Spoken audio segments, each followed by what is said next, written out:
Welcome to the ACCA SBL September 25 manual craft Preseen case. Now, in this video, I'm going to be sharing the key highlight that some students may be confused that the meal kit industry is just to be the same as the heat and eat industry. I would say that no, it's not the same, and the strategy will be completely different, okay, if you're operating these two companies.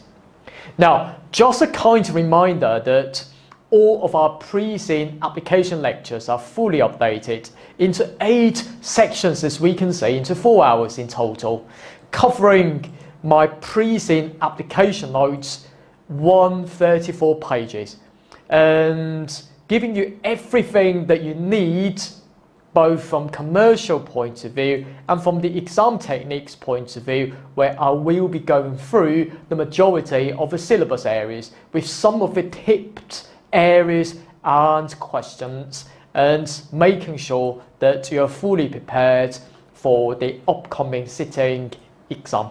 Okay, with my 724 tutor support, and you can pass this paper relatively easily anyway. Now, from the page number 5 of the Preseen, that we are told specifically by the examiner that the heat and eat market is quite popular in Ireland, in a country that MC is operating in, but it's a different industry. So in real life, the meal kit business may be buying a subsidiary, or maybe buying a new company, setting up as a subsidiary in the heat and eat industry. And of course, in my Preseen lecture, I also mentioned that as well. But in today's section, I would like to tell you the key difference here. The meal kit will give you something that is quite fresh, but you will need to cook them. However, heat and eat, you don't really have to cook them. So that's why the focus will be absolutely different now. For the heat and eat businesses, they will focus on to reduce the cost down. One of the ways that they can do will be to look at the supply chain management, and each and every time they will need to buy large volume of ingredient to make sure costs are minimized.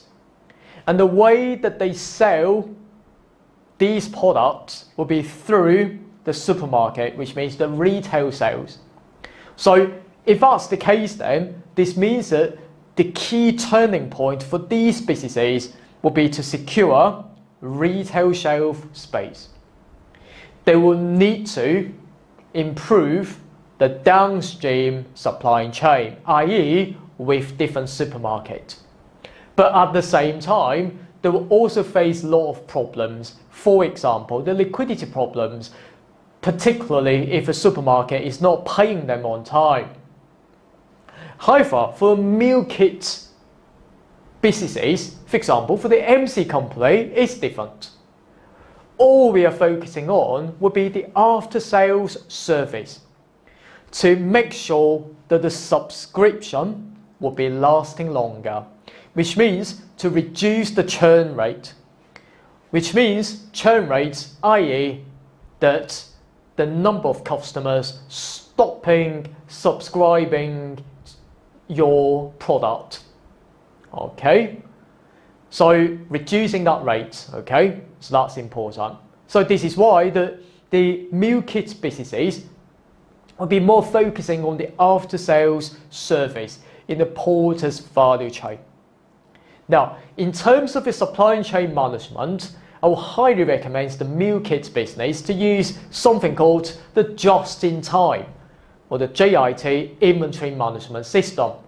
That really works because that will minimize the unnecessary stocks and you order whenever you want.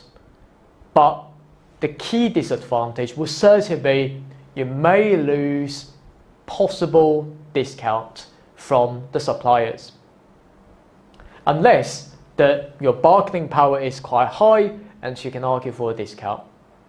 But as you can see there, one is focusing on costs, but one is focusing on differentiation. These two are not the same. Alright then, that's the end of today's section. I hope you find it useful. APC, accounting for your future.